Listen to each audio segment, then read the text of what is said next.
Relax your eyelids. Relax the corners of your mouth.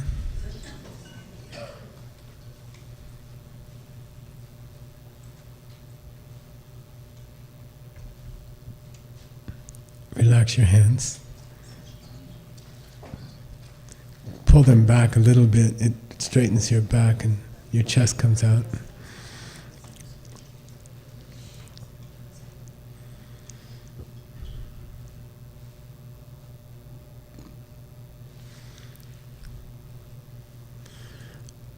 And I'd like to do the breathing a little bit different.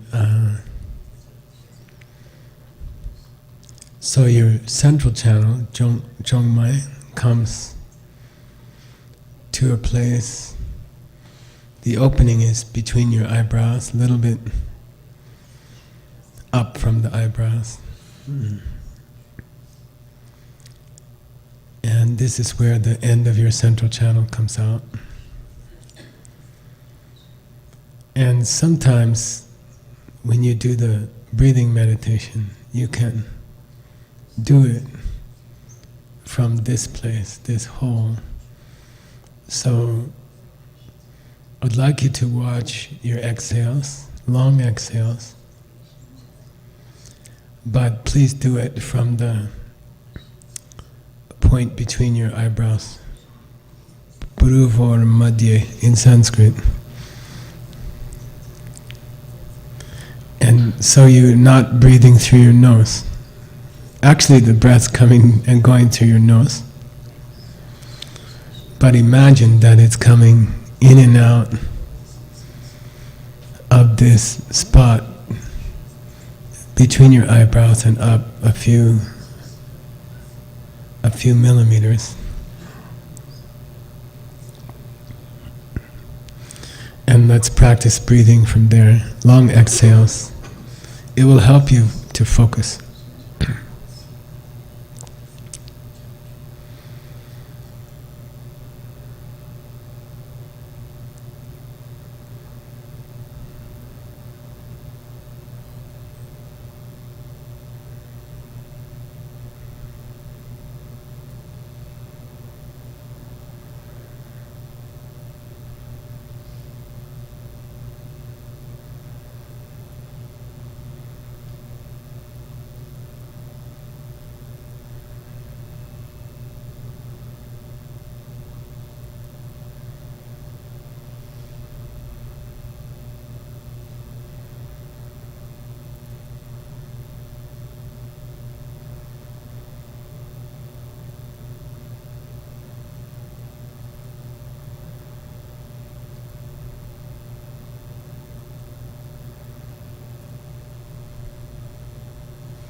then please come to your heart and make a connection with the Lama there. You can crawl into the grain of sugar like a little tent and sit with your Lama. So you are withdrawn, pratyahara, from the outer world. You are deep inside your heart and you are quiet inside a tiny space with your teacher.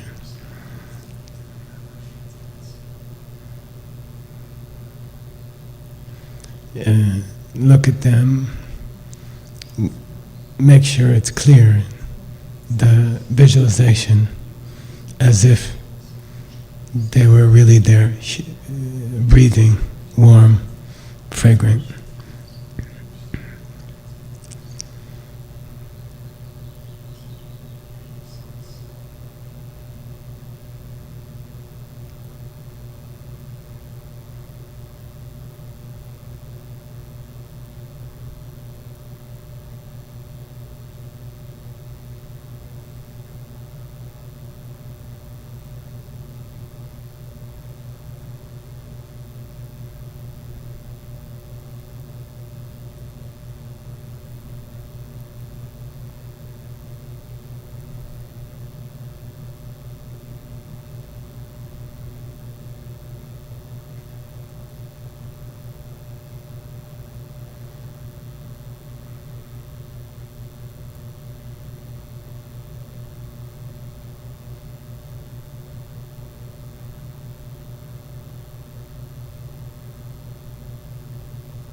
Then I'd like you to think about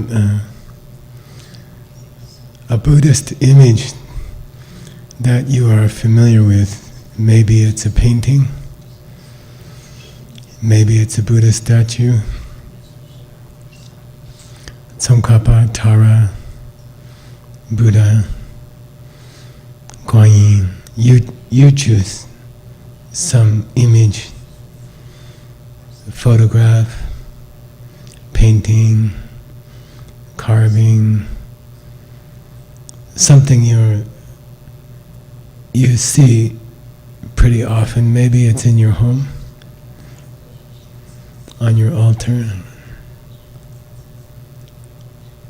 Think about this image. Try to get the details of it in your mind. What does the face look like? What do the ears look like? What does the mouth look like? Is it sitting or standing? Bring some image to mind.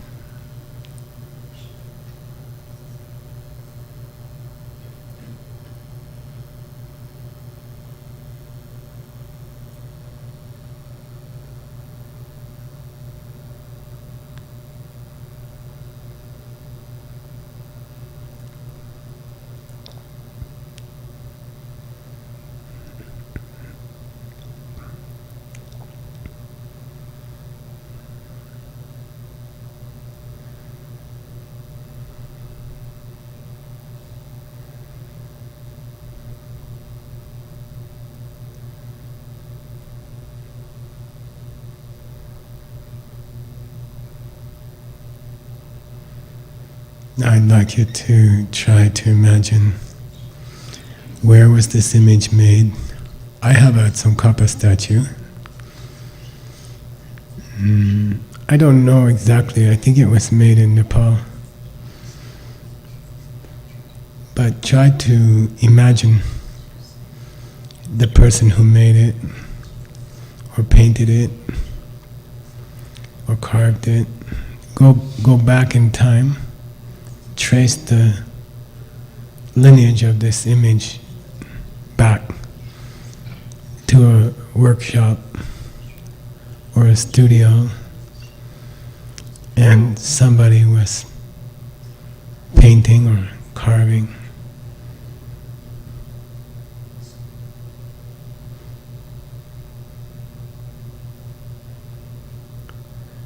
And they were using a model. They had a different image, maybe a photograph,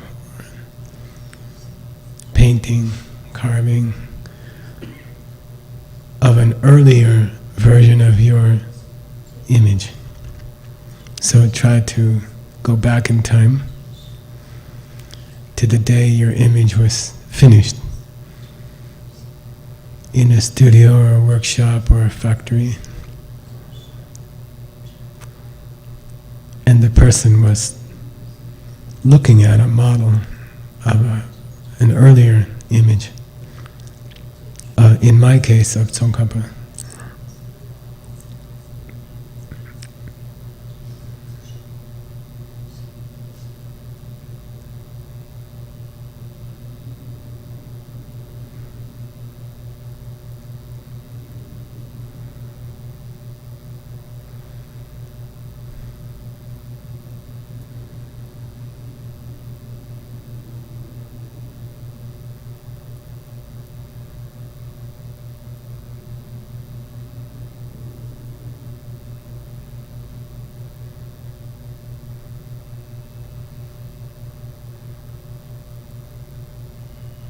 Now go back again to the day that second image was finished.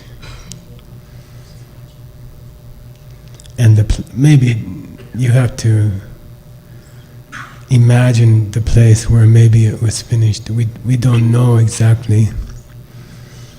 In my case, this metal statue, the third one, I think might have been carved. And I'm just guessing or imagining, maybe it was carved in a workshop, and some very careful Nepalese artisan was carving a similar image to mine 3 generations ago.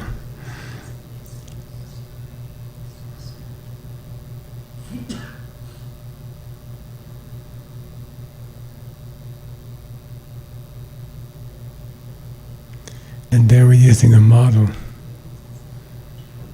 a fourth image, an earlier image.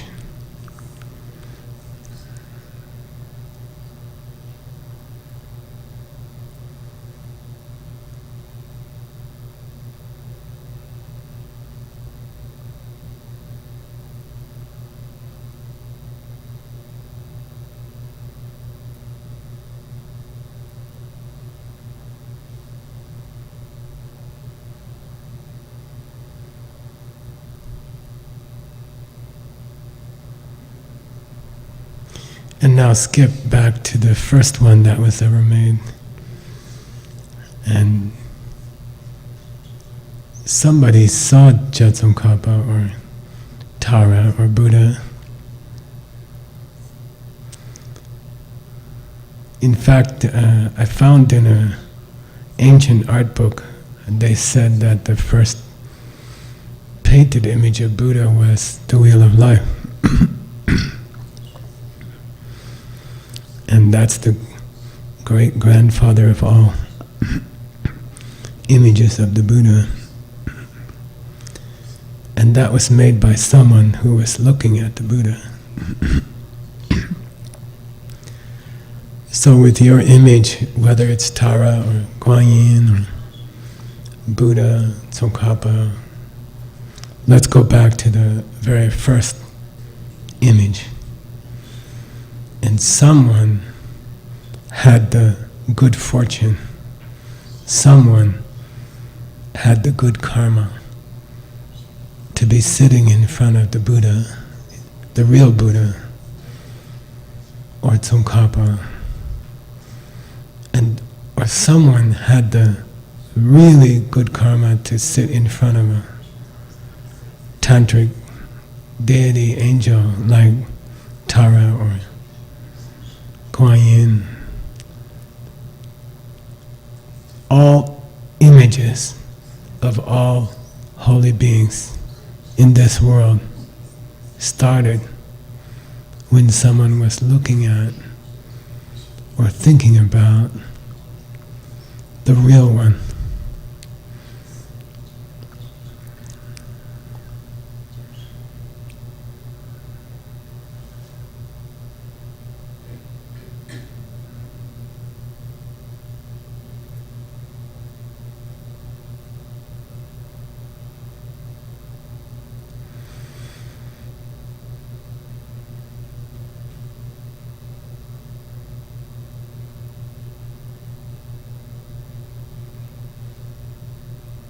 Try to imagine that first sitting. Someone's lucky enough to see Tara or Kuan Yin, and they are trying to capture that in a painting or a sculpture.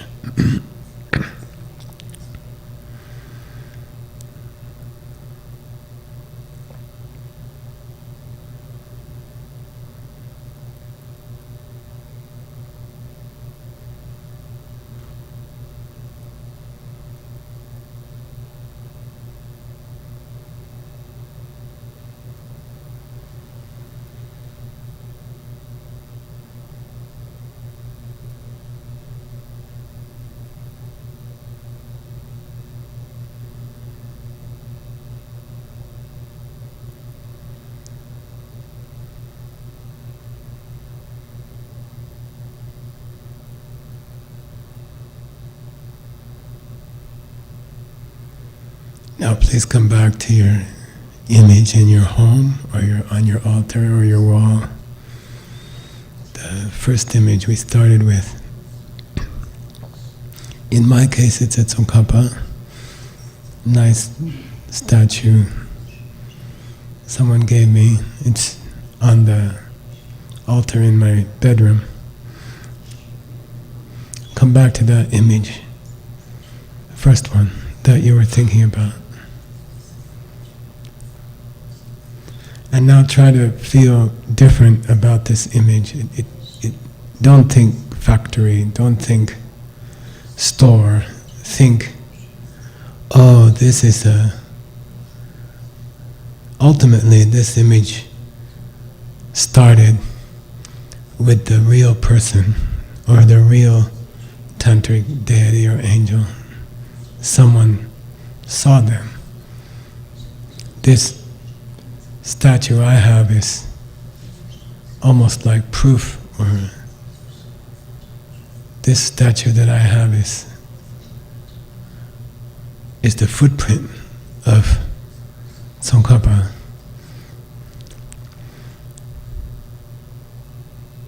And it's very valuable and very rare, and I'm so lucky to have it.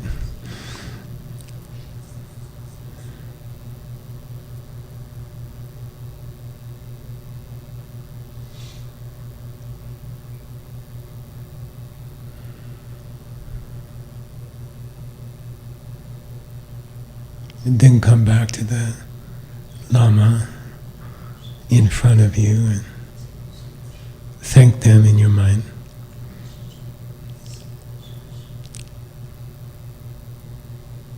For this pleasant meditation.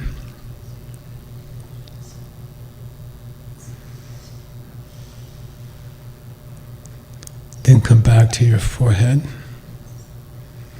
3 long breaths from this place of focus.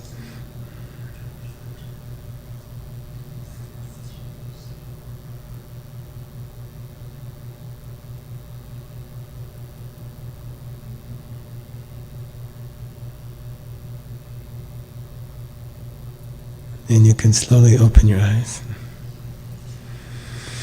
Take a stretch.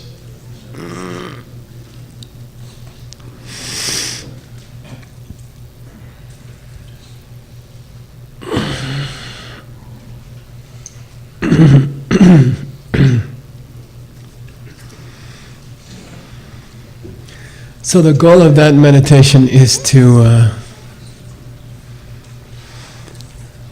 help you keep your refuge vow. Which one is that? 4?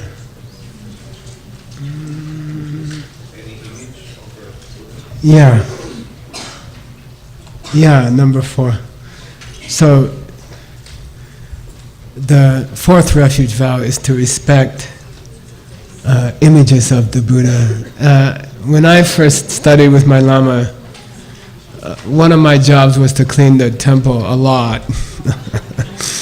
And I got to know the temple very well. And he would say, move that image and clean the altar. And then I would grab the image by the head, and my Lama would like hit me, you know. He'd say, you can't grab Tsongkhapa by the head, you know. You have to pick him up by the bottom, you know. You have to show some respect, you know.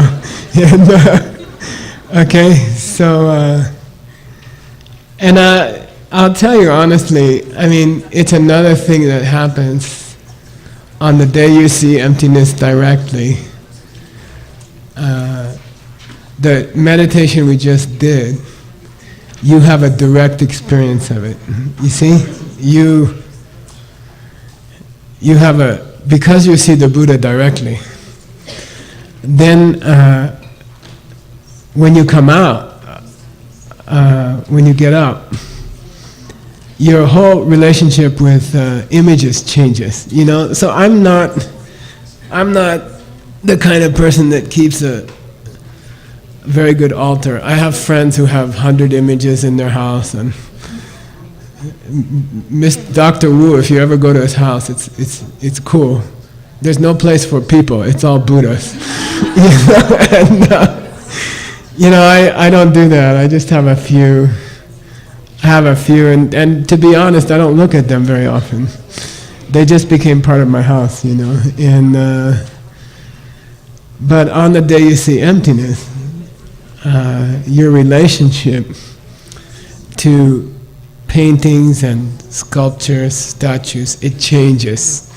You get very, I don't know, you feel different about them. They almost seem alive, okay? And you become very, they feel very precious to you. And you feel very honored to have them, okay? And maybe there will be a day in this world, there will be a day when people, you know, don't remember what this image was or who it is.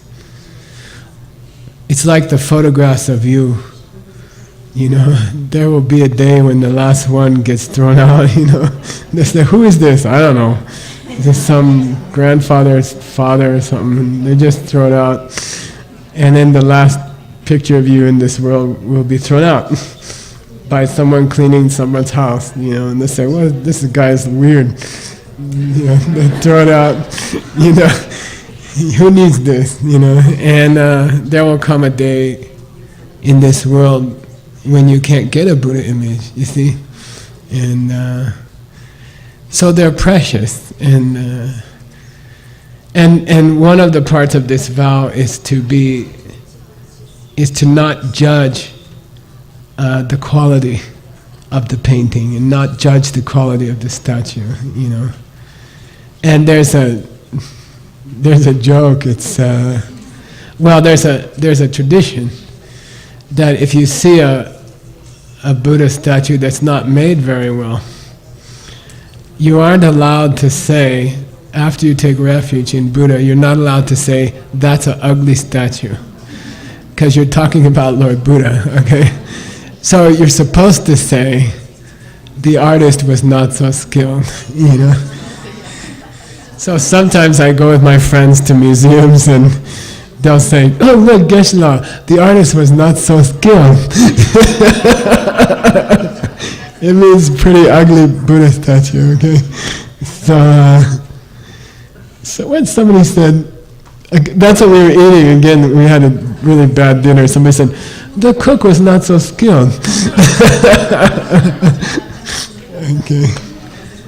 So, that's a refuge tradition. So the goal of this meditation is to get a bigger appreciation for the Buddha images you have, and maybe you want to get some more and have them around. Maybe you want to end up like Mr. Wu, I don't know. In the monastery, people give us, they give the monastery images, and we have hundreds. We have too many to put in the temple. So we rotate them, and they bought